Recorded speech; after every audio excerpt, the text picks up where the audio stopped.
तो भाई champions league में एक माउथ वाटरिंग क्लैश होने जा रहा है between real Madrid and Bayern Munich. ये है असली यूरोपियन क्लासिको। अगर मैं 1980s या 70s के टाइम में भी चले जाऊं ना भाई, वहां पर हुआनीतो ने लोथर मथायस के छाती पे दे मारा था जोर जोर से। वहां पर लिटरली सब स्टड से, लिटरली अपने नुकीलों स्टड से, मेटालिक स्टड जो होते थे उस टाइम पे, उससे एक दूसरे को मार रहे थे, पीट रहे थे।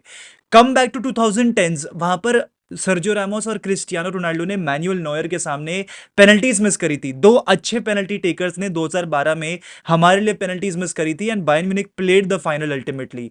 उसके बाद अगर मैं रीसेंट टाइम्स की भी बात करूं, यानी कि 2 साल पहले की 2024 में, तो वहां पर होसेलू ने एक लेट मैच विनर स्कोर किया था and he became the hero of Real Madrid season. And वहां पर मैड्रिड चली गई थी फाइनल में to play Borussia Dortmund. And यहां पर उस पर्टिकुलर मैच का बायर्न म्यूनिख के फैंस को और स्क्वाड को ट्रॉमा है एंड उसी ट्रॉमा का वो बदला लेने को उतर सकते हैं कल के मैच में, कल के मैदान में। बिकॉज यहां पर Madrid versus Bayern will definitely give you fireworks, there is no doubt about that. यहां पर कोई ये बात भी डिनाई नहीं कर सकता है कि बायर्न म्यूनिख यहां पर इस मैच में फेवरेट्स हैं।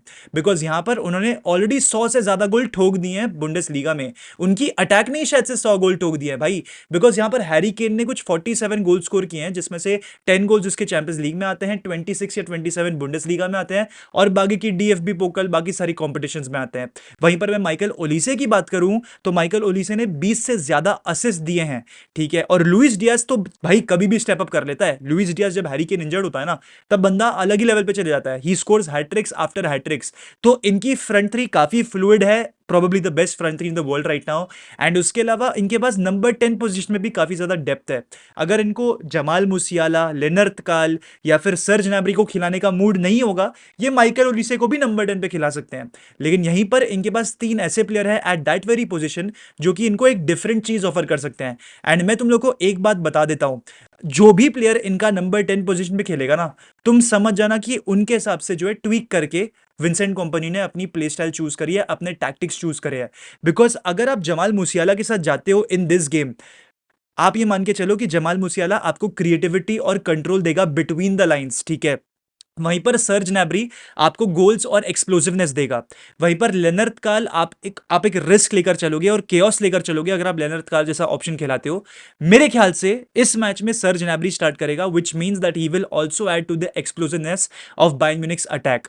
अब हम सब जानते हैं कि बायर्न म्यूनिख बहुत प्यारा फुटबॉल खेलती है, बहुत गोल स्कोर करती है। विंसेंट कंपनी ने कतई स्ट्रक्चर यहां पर डेवलप करा है, डिप्लॉय करा है, जिसके तहत वो इतने फ्लूइड है, इतने सॉलिड है, इतने स्ट्रॉन्ग है चैंपियंस लीग में। एटलांटा जैसी टीम को 10 गोल ठोक कर आ रही है भाई। ये टीम तो कोई हलवाट पूरी टीम तो है नहीं। This is probably the best team in Europe at the moment, alongside probably PSG और बार्सिलोना, ठीक है। They are the very best.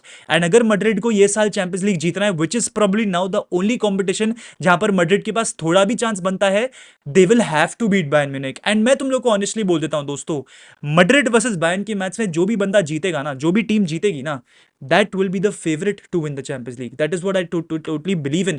Because अगर बायर्न ये मैच जीत जाती है, they will beat the team जो कि absolutely unpredictable है। कोई भी नहीं जानता एट दिस वेरी मोमेंट कि मैड्रिड कल के मैच में क्या करेगी। सिटी को हराने से पहले हम ओसासुना, सेल्टा वीगो ऐसी छोटी मोटी टीम से हारे हैं and then we have managed to defeat Man City. We have not only managed to defeat Man City, we have dominated Man City. Let's not forget that, ठीक है। यहां पर हम हमारा पिछला मैच हार गए मायोरका के सामने एंड हमने अच्छा नहीं खेला, ये बात मैं यकीन करता हूं, मानता हूं। लेकिन क्या वो मैच मैटर करता है अगेंस्ट बायर्न म्यूनिख? तुम लोग मुझे ऑनेस्टली बताओ दोस्तों। Yes, Madrid were not at their very best, but look at the players that were not playing. Thiago Pitarch इतना इंपॉर्टेंट प्लेयर बन चुका है आपके लिए, उसने स्टार्ट नहीं करा। वेल्वर्डे सस्पेंडेड था, विनीशियस को बेंच कर दिया गया। ये सारे प्लेयर्स जिन्होंने टर्न अप किया था मैन सिटी के सामने, वो सारे के सारे बेंच पर थे। तो आपको ये सारी चीजें कंसिडर करनी पड़ेगी। एल्वारो करेरास इंजरी से जस्ट स्लॉट कराया था, एम्बापे ने फर्स्ट स्टार्ट करी थी after a very very long time, कुर्तुआ हमारे पास प्रेजेंट नहीं है। ये सारी एब्सेंसेस थी जो आपको खटकने वाली थी। लेकिन अब कल के मैच में आपके पास थियागो पिटार्च होगा जो कि आपकी टीम को थोड़ा बैलेंस, शेप और कंट्रोल ला कर देगा, स्ट्रक्चर ला कर देगा। आपके पास विनीशियस होगा जो कि मेरे ख्याल से कल के मैच में मैड्रिड का सबसे इंपॉर्टेंट प्लेयर है। आपके पास किलियन एम्बापे होगा, प्रोबेबली मैच फिट होपफुली। यहां पर इन डिटेल अगर मैं लाइनअप्स की बात करूं, बिकॉज हमारा कहीं ना कहीं लाइनअप से ही हमारा पूरा प्लान जोड़ा हुआ होगा। मेरे ख्याल से obviously it is Lunin in goal जो खेलेगा। आपकी बैक फोर चेंज नहीं होगी, it will be Alvaro Carreras, Rudiger, Dean Huijsen and Trent Alexander Arnold as your back four. यहां पर एक दिक्कत यह भी आ जाती है कि Luis Diaz versus Trent Alexander Alexander Arnold एक ऐसा बैटल है जो कि आप देखना नहीं चाहोगे, बिकॉज भाई लुइस डियाज ना नचवा देगा ट्रेंट को, ठीक है। They are both former Scousers, they are former Liverpool players, but Trent pretty much knows कि भाई लुइस डियाज क्या थ्रेट पोजेस करता है, ठीक है, फॉर बायर्न म्यूनिख। एंड यहाँ पर वो नचवा कर छोड़ेगा, प्रोबेबली लुइस डियाज को वीकनेसेस मालूम होगी ट्रेंट की, because they played so much in training together. तो यहाँ पर कुछ भी हो सकता है। एंड यहाँ पर अगर मैं मिडफील्ड की बात करूं, जो कि एक बहुत बड़ा डाउट है फॉर एल्वारो आर्बेलोआ, मुझे ऐसा लगता है कि considering what happened in the last match, that should be a learning for you. Play Thiago Pitarch, play Aurelien Tchouameni, play Fede Valverde and play Arda Guler. अब यहाँ पर हर एक प्लेयर को मैंने चूज एक रीजन से किया है, नॉट बिकॉज कि हमने मैन सिटी के सामने ये मिडफील्ड खिलाई थी और इस मिडफील्ड ने हमें रिजल्ट्स निकाल कर दिए थे, not because of that. It is simply because Thiago Pitarch जैसा प्लेयर आपको चाहिए जो कि कॉन्स्टेंटली भागे और बायर्न म्यूनिख के कंट्रोल को तोड़ कर रख दे। फेदे वेलवर्दे जैसा प्लेयर आपको चाहिए ताकि वो प्रोटेक्ट करे ट्रेंट अलेक्जेंडर आर्नल्ड को against Luis Diaz, and at the same time आपको एक goal scoring opportunity, goal scoring thread बने, ठीक है। ऑरेलियन चुआमिनी आपको चाहिए ताकि बायर्न म्यूनिख जिस तरीके से आपको प्रेस करेगी ना, भूत बनाएगी ना आपका, आपको चुआमिनी जैसा जैसा प्लेयर चाहिए प्रोटेक्ट करने के लिए आपकी बैकलाइन को, ठीक है। तो for that very reason Tchouameni also has to be in that line. And बात करूं मैं आर्दा गुलर की, बहुत सारे लोग सोच रहे होंगे कि यार वेदांत भाई जूड बेलिंगम लौट कर आ चुका है, won't he start, hasn't he played enough against Bayern, does he not know Bayern? आर्दा गुलर स्टार्ट इसलिए करेगा बिकॉज यहां पर आपको वर्टिकलिटी की जरूरत होगी टू डिफीट बायर्न म्यूनिख। अब मैं जरा बात कर लेता हूं बायर्न म्यूनिख के स्ट्रक्चर के बारे में। तो इन पोजीशन बायर्न म्यूनिख जो है एक 3-5-2 खेलती है, जहां पर इनकी 3-5-2 में इनके पास ताने से सॉरी पैवलोविच और गोरेत्स्का ये होते हैं आपके पिविट्स। वहां पर हैरी केन एकदम ड्रॉप डीप करता है, becoming a third midfielder. And उसके बाद इनके जो फुल बैक्स हैं वो थोड़ा चढ़कर खेलकर इन्वर्ट इन कर लेते हैं।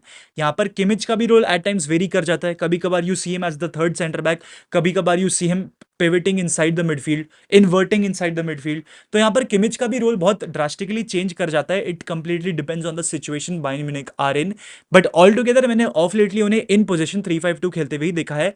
इन अटैक ये टीम 2-2-6 बन जाती है, जहां पर दो डिफेंडर, दो होल्डिंग मिडफील्डर रहते हैं और उसके अलावा 6 अटैकर ये लोग डिप्लॉय करते हैं।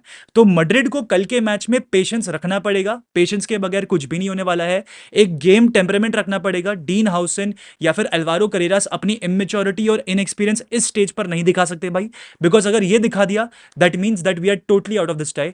अगर हम फर्स्ट लेग में कैसे भी करके एक रिजल्ट निकाल लेते हैं, we still have a chance. We have to bury this game in the first leg because Allianz Arena में जाते जाते it will be very difficult for us. अगर हैरी केन कल का मैच बाई चांस नहीं खेलता है तो हमारे पास एक चांस बनता है हमारे लिए, लेकिन सेकंड लेग में हैरी केन डेफिनेटली लौट कर आ जाएगा, which will definitely cause troubles for real Madrid. तो यहां पर मैंने आपको ऑल टुगेदर बायर्न म्यूनिख की क्या फॉर्मेशन होती है वाइल इन पोजेशन या फिर इन अटैक एक्सप्लेन कर दी। अब इनकी एक चीज मैंने बहुत कॉन्स्टेंटली नोटिस करी है, किमिच और पैवलोविच और स्टैनिसिच ये इनके मिडफील्ड को ना एकदम क्लोज कर देते हैं, ठीक है, एकदम क्लोज कर लेते हैं और ओवरलोड्स बनाने को जाते हैं in the wider areas through Luis Diaz, through Michael Olise, because they have that kind of pacy players. तो यहां पर मैड्रिड को again build from the back बिल्कुल भी नहीं करना है। Play the football you are the most comfortable with, verticality को यूज करो, सीधा बॉल खींच के दे मारो अपनी अटैक को, ताकि Mbappe and Vinicius can run behind there defenders. Vinicius और एम्बापे का कल के मैच में 1v1 सिचुएशंस में आना बहुत जरूरी है अगर हमको रिजल्ट निकालना है, बिकॉज उनके 1v1 सिचुएशंस के बेसिस पर ही हम शायद से गोल स्कोर कर पाएंगे। यहां पर मैं आप लोगों को एक और चीज बताना चाहूंगा, अगर आर्दा गुलर खेलेगा, चुआमेनी खेलेगा और ये पीछे से एकदम स्ट्रेट पेनिट्रेटिव पास खेल देंगे to Mbappe and Vini, that is the only way we can score, because हमने एक चीज पूरी तरीके से चेंज कर दी है अंडर आर्बेलोआ। अब हम बिल्ड फ्रॉम बैक बिल्कुल भी नहीं करते, we are not calm under pressure, we are not the team जो कि पूरा तरीके से डीन हाउस एंड ट्रेंट जो है पासेस रोटेट करते रहेंगे आपस में, they will invite for pressure and then we will go to score, ऐसा नहीं है। हम सिंपल वर्टिकल पासेस प्ले करते हैं to our front three, to our front three जो भी खेलेंगे कल के मैच में, एंड उसके बेसिस पे हम हमारा डिसीजन लेते हैं। अब तुम सोच रहे हो कि यार वेदांत भाई एम्बापे क्यों खेल रहा है, यार एम्बापे जो है टीम को वीक कर देगा, but at the same time भाई वो एम्बापे है। एम्बापे हाई लाइंस को तोड़ सकता है, बायर्न म्यूनिख एक हाई लाइन खिलाती है, they are a high pressing high line वाली टीम। तो अगर हमने उनको बॉल सप्लाई कर दी टाइमली तो it is completely now on Vinicius and Mbappe to score those goals. Vinicius को आपको वाइडर एरिया में फुल बैक के सामने 1v1 पोजीशन पे लाना पड़ेगा, आपको प्लेयर्स को क्रैश इनसाइड द बॉक्स करवाना पड़ेगा. Valverde will have to crash the box. Arda Güler will have to crash the box. Thiago Pitarch will have to crash the box. Then is the only way where we will be able to get a solution, a result in the first leg against Bayern Munich. Because let's face the facts, Bayern Munich are miles ahead of Real Madrid right now. The way Vincent Kompany ने अपना पूरा project build करा है, that is absolutely admirable. And अगर Madrid by chance बाहर हो जाती है इस कंपटीशन से, मैं रूट करूंगा बायर्न म्यूनिख को to win the Champions League. मैं और किसी टीम को रूट नहीं करूंगा, ना बारसा, ना पीएसजी, ना कोई और. बायर्न म्यूनिख, बिकॉज आपको एक क्लियर गेम प्लान दिखाई देता है, एक स्ट्रक्चर दिखाई देता है और एक प्ले स्टाइल दिखाई देती है जिसको आप एडमायर कर सको. तो यहां पर let's face the facts, Bayern Munich are better, but never say never. This is Real Madrid and this is the Champions League. ये हमारा गढ़ है भाई, ये हमारी कॉम्पिटिशन है. तो हम अपने आप को एज क्लियरली अंडरडॉग्स लेकर जा रहे हैं इस मैच में, लेकिन हम अपने आप के लिए ये बिलीव नहीं कर सकते कि भाई we are the weaker team, because psychologically Madrid have been the weaker team, yet they have gotten the result in the Champions League. तो we can not forget that. तो भाई यही था आज का वीडियो. अगर आपको वीडियो अच्छा लगा हो तो प्लीज भाई चैनल को सब्सक्राइब करना. बने रहिए. हाला मद्रिद ई नादामास हस्ता एल फिनाल वामोस रियाल. जाने से पहले मैं अगर अपना आपको प्रेडिक्शन दूं, मेरे ख्याल से this will be a high goal scoring game. Madrid शायद से ये मैच जीत जाएगी या फिर ये ड्रॉ होगा 3-2 या 2-2. That is what I am predicting. तुम अपनी प्रेडिक्शंस कमेंट सेक्शन में बताना. एंड इसी के साथ अलविदा.